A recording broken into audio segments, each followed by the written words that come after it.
Hey, so it's Tuesday and we're talking about biblical characters who had giant faith. And today I want to share with you my favorite Old Testament character.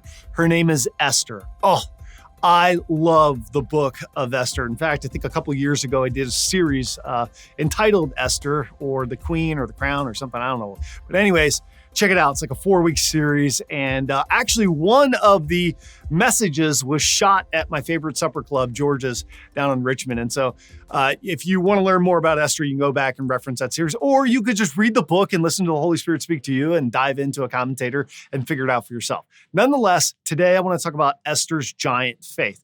So in chapter 4, there's this moment where she learns that her people, the Jews, there's going to be a mass genocide. Like they're going to be erased from the face of the earth. But Esther finds favor from the king. She has this beauty pageant and she disguises herself and he selects her. You can read some of that background. Anyways, Mordecai, her uncle, says to her, hey, listen, just because you're living in the palace, don't forget that your countrymen, your countrywomen are going to die.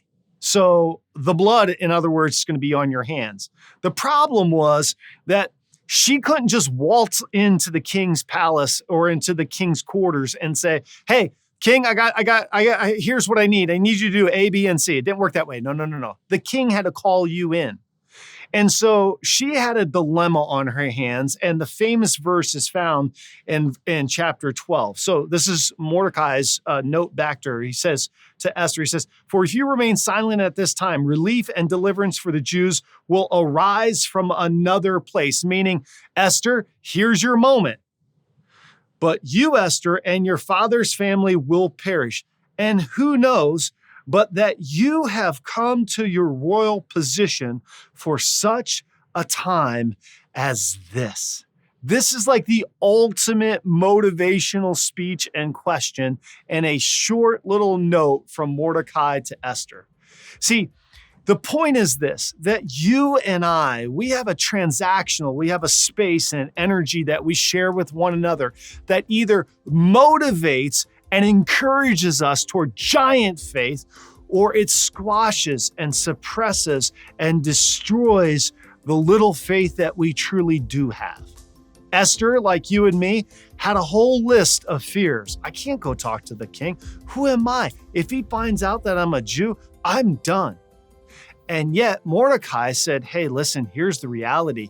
God's going to deliver his people one way or the other. But you, Esther, you and your family are going to perish. So what do you want to do? And he was breathing life in. He was motivating, and he challenged her by saying, who knows, Esther? Maybe you were brought to the palace for such a time as this. Let me ask you, who knows? Maybe on this Tuesday, you were brought to your work, to your school, to your neighborhood, to your YMCA, to that practice, to that person, for such a time as this. Take a step of giant faith into God's future for you today. I'll see you tomorrow on The Daily Dose.